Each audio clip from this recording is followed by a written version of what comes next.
This is what it looks like when chicks are introduced to their pen for the first time.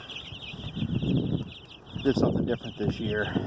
I have the chicken crates, which I transported them there in, and then moved them over here, kind of let them come out at their own will. Usually I'd grab them, put them in the pen, and then throw them right into the enclosure. This time around, kind of letting them decide and find the food, and some of them are kind of starting to forage, but they'll get the hang of it soon.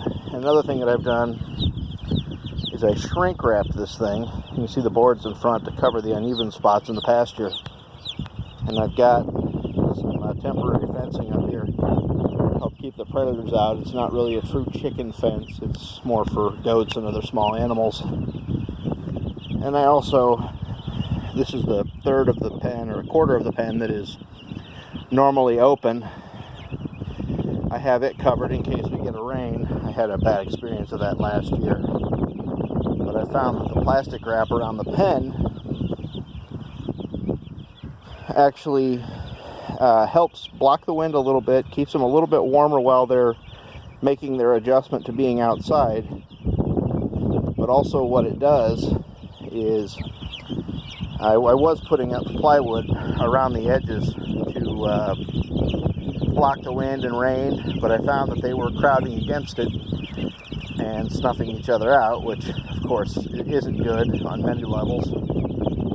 But with the plastic wrap, because they can see through it, I feel that they don't feel as safe, so they stay more in the middle, and it blocks the wind all the way around for the most part, or at least enough, and they kind of evenly disperse. You can see these little guys are starting to forage and peck and grab at things. It's exactly what we want. Pasture fed. I love it. Soon the pasture will be up.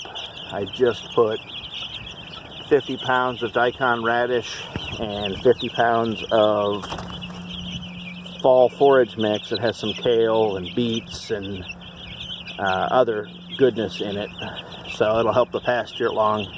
Also should increase the nutrient content of these birds.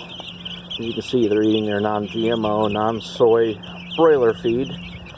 They absolutely love it, but here in another week or two, when the grass is up a little bit more and they're moving every day, they won't care as much for it as they will for all the bugs and grass they're going to eat.